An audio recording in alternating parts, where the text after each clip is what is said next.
मैं रवि कुमार, स्वागत है आपका रेनेसा आईएएस में। चलिए हम लोग आज कुछ विशेष मुद्दों पर चर्चा करने वाले हैं।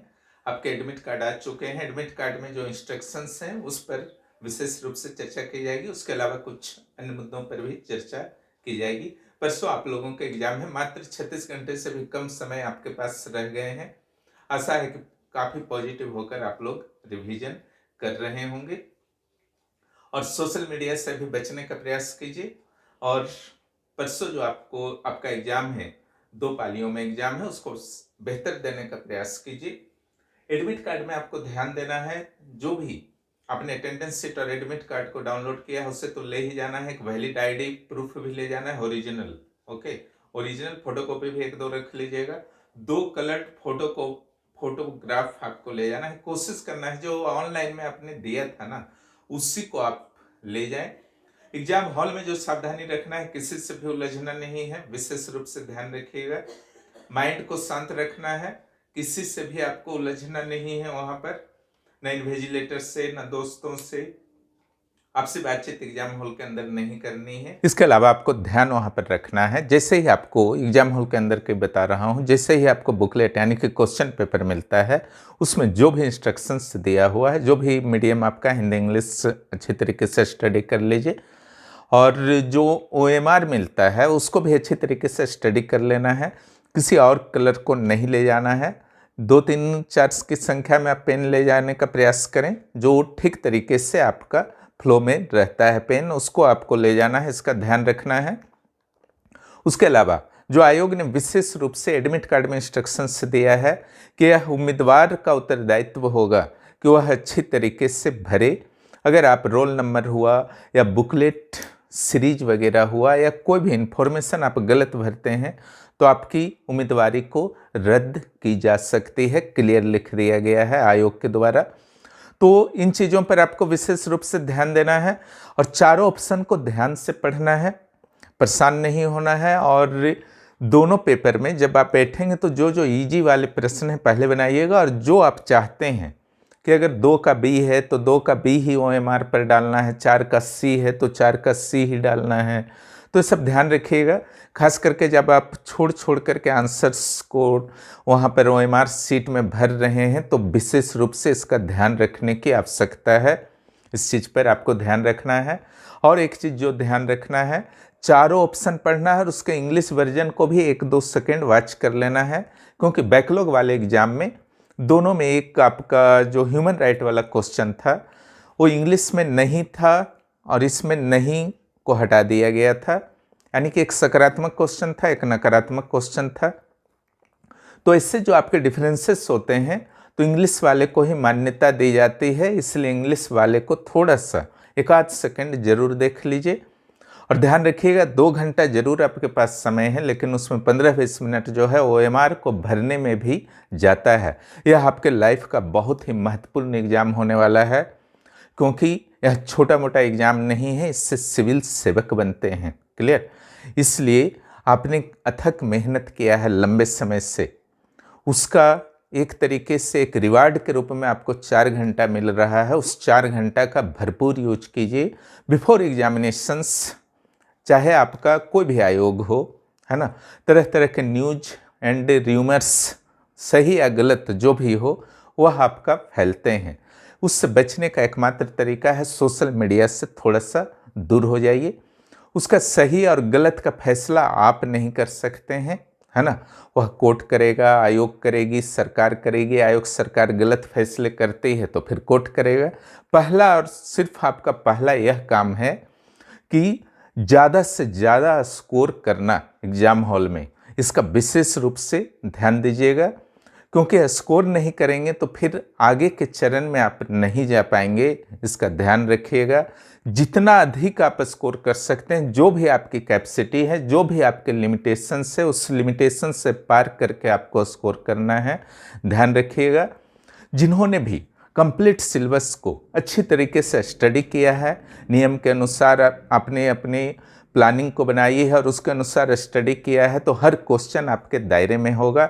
एलिमिनेशन के टेक्निक को अपनाइए कि कौन सा आंसर नहीं हो सकता, अगर नहीं भी जानते हैं किसी क्वेश्चन का आंसर तो कौन सा आंसर नहीं हो सकता है उसको खोजने का प्रयास कीजिए। चारों ऑप्शन कुछ नहीं समझ में आ रहा तो सोचने का प्रयास कीजिए और लास्ट में उसके लिए 15-20 मिनट रखिए ऐसे प्रश्नों के लिए। ऐसे हर आयोग 15-20 क्वेश्चन ऐसा दिया जाता है आयोग के द्वारा जो आपको परेशानी में डालता है। ऐसे क्वेश्चंस को आप सोल्व करके बुद्धिमानी से, है ना, जरूर आप सॉल्व कर सकते हैं। एलिमिनेशन टेक्निक मेथड से आप इसको सॉल्व कर सकते हैं, प्रेजेंस ऑफ माइंड से इसको सॉल्व कर सकते हैं। सोचिए, कभी उसके बारे में कुछ कभी पेपर में पढ़ा हो, कभी चर्चाओं के दौरान हुई हो, तो निश्चित रूप से कुछ ना कुछ याद आएगा अगर आप निरंतर स्टडी में लगे रहे हैं। जेपीएससी ने गलत किया या सही किया, यह भी काफ़ी चर्चा का मुद्दा पूरा चलता रहा, आज भी चल रहा है। ठीक है, कई लोगों को ठगा सा महसूस हो रहा है कि जेपीएससी ने उनके साथ गलत किया। कई कमेंट्स भी यहाँ पर आए हैं वीडियो के नीचे, है ना, कि जेपीएससी ने गलत कर दिया। तो अगर आप एक संस्था के रूप में जेपीएससी को देखिए, उसका काम है एग्ज़ाम लेना, वैकेंसी निकालना और एग्ज़ाम लेना।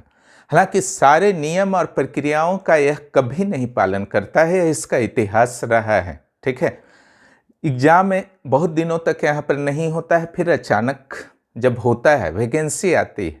मैंने बार बार वीडियो के दौरान भी कहा था, जब क्लासेस चलते हैं वहाँ पर भी मैंने बार बार कहा कि जो आपको लग रहा है कि जेपीएससी काफ़ी दूर है बस नोटिफिकेशन आने तक, अक्टूबर में भी मैंने कहा था कि जनवरी में वैकेंसी आएगी, तो एक आपका आशंका जताई ही जा रही थी कि चुनाव से पहले तो एनी हाउ ये वैकेंसी आने वाली है और इसकी नियुक्तियां होने वाली हैं।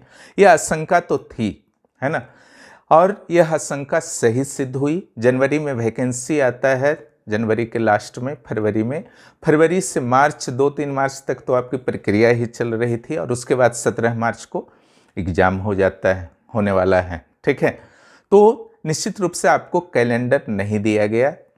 कैलेंडर मिलना चाहिए, आपका अधिकार है, इसमें दो मत नहीं है, लेकिन यह अटल सत्य है। जेपीएससी यहाँ पर गलत है, मैं मान रहा हूँ, लेकिन यह अटल सत्य यह भी है कि 17 मार्च को एग्जाम हो रहा है, इसलिए आपको तो फेस करना ही है। क्लियर? उसके गलत सही पर जितना भी चर्चा कर लें उससे यह आपका चेंज नहीं हो जाएगा कि 17 मार्च को एग्जाम है, वहाँ पर बेस्ट स्कोर करने का कोशिश कीजिए। ठीक है, जहाँ तक बात है कि क्या आप गलत हैं या नहीं, आपकी तैयारी क्यों नहीं हो पाई सिविल सेवा की, क्लियर, तो वो आपको देखना है। पर्सनल लेवल पर आप सोचिए कि आपसे क्या गलतियां हुई जो भविष्य में नहीं करनी है। क्लियर? प्लस एक कैंडिडेट, ठीक है, लाखों की संख्या में ऐसे कैंडिडेट हैं जिनकी इच्छा थी कि 1-2 महीना जो है और समय मिल जाता जिससे थोड़ी सी तैयारी बेहतर हो जाती, लेकिन बहुत सारे हजारों ऐसे कैंडिडेट हैं जो पिछले 2 साल से अथक मेहनत कर रहे हैं इसी जेपीएससी के लिए। अगर डेट बार बार बढ़ता है तो उनके साथ फिर अन्याय हो जाता है, चूँकि वो हजारों की संख्या में है, लाखों की संख्या में नहीं है, इसलिए किसी भी यूट्यूब चैनल में उनके मनोभाव की कोई बात ही नहीं की जा रही है। जो अथक मेहनत करके आज इस लायक बने हैं कि वो 17 मार्च के लिए तैयार हैं कि 17 मार्च को हम बेस्ट करने वाले हैं, उनके बारे में कोई बात नहीं कर रहा है, क्योंकि उनकी संख्या बहुत कम है। ये लोकतंत्र है, यहाँ संख्या बल का आपका केवल महत्व है, लेकिन उनमें ये कैपेसिटी विकसित हो चुका है कि वो एग्जाम मेंस की भी तैयारी करके बैठे हैं, पीटी की भी तैयारी करके बैठे हुए हैं।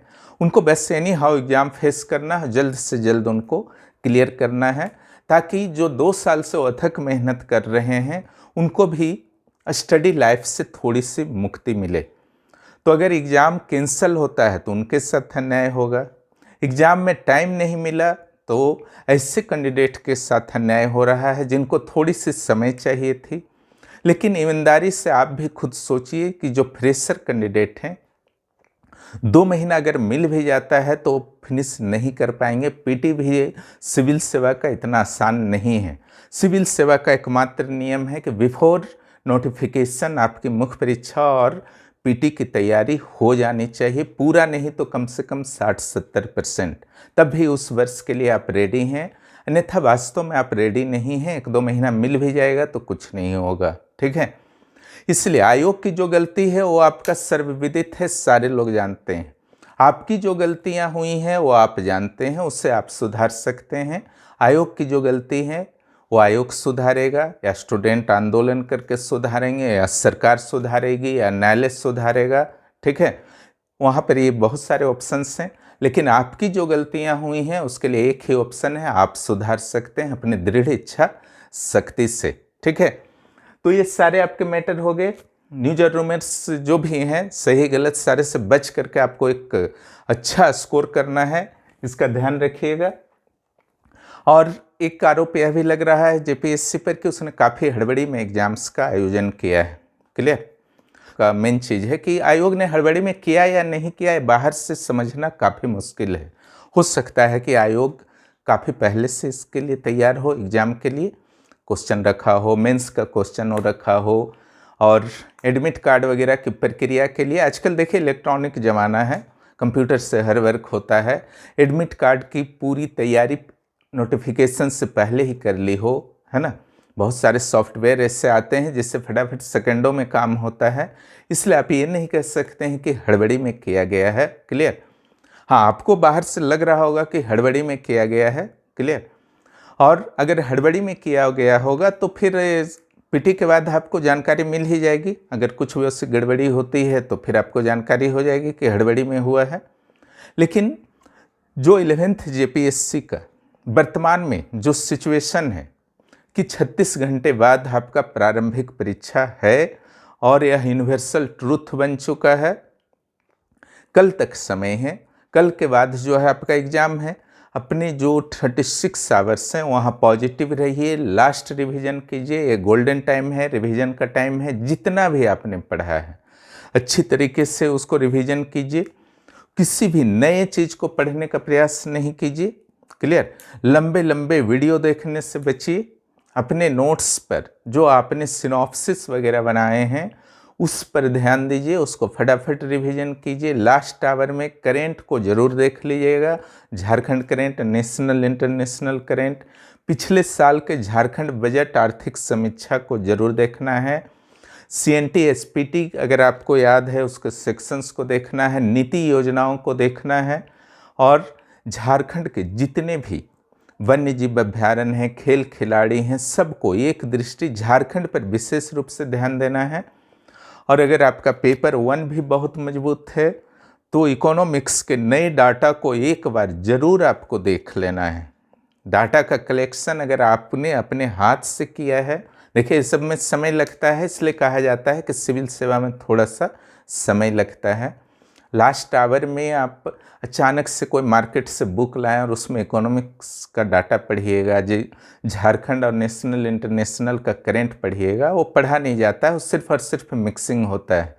शुरू में 1-2 घंटा जोश से पढ़िएगा, फिर देखिएगा कि मिक्सिंग होना शुरू हो गया है। क्लियर, तो परसों एग्ज़ाम है, उसके अच्छी तरीके से आप लोग फाइनलाइज कीजिए अब, है ना। तैयारी तो अपने फाइनलाइज कीजिए। क्लियर, जो रिवीजन आप पिछले 1.5 माह से कर रहे थे उसको फाइनलाइज कीजिए, एग्ज़ाम दीजिए, 1-2 दिन रेस्ट लीजिए, मुख्य परीक्षा में फिर लग जाइए। एक भी दिन जो है आपको 1-2 दिन रेस्ट ले लीजिए, उसके बाद आपको एक भी दिन वेस्ट नहीं करना है। और मुख्य परीक्षा में पूरी तरीके से मनोयोग के साथ आपको लग जाना है, और स्कोर जितना हाई यहाँ पर करेंगे मुख्य परीक्षा की तैयारी में उतना अधिक मन लगेगा, और वहाँ पर भी फिर बेहतर करेंगे। इन्हीं चीज़ों के साथ इस वीडियो को आज समाप्त करता हूँ, और जो 17 मार्च को एग्ज़ाम होने वाला है उसके लिए आप सभी को बहुत बहुत शुभकामनाएं रेनेसा IAS की ओर से, हमारे ओर से। आप लोग बहुत बेहतर करें, और जो 11th to 13th का बैच भविष्य में ऑफिसर्स का बैच निकलने वाला है, वह जो डिजर्व करते हैं कैंडिडेट्स, उन ऑफिसर्स का बैच होगा, मुझे पूरा विश्वास है, और उसमें आप लोगों का भी नाम शामिल हो। इस तरीके से अपने रणनीतियों को पूरी तरीके से प्रभावी तरीके से लागू करने का प्रयास कीजिए। पूरे एग्ज़ाम प्रोसेस के दौरान किसी भी स्टेज पर हिम्मत नहीं हारना है, और यह चैनल आपके साथ हमेशा रहेगा। बहुत बहुत धन्यवाद, और जो भी इस चैनल पर नए हैं चैनल को सब्सक्राइब करें और दोस्तों को भी इस चैनल के बारे में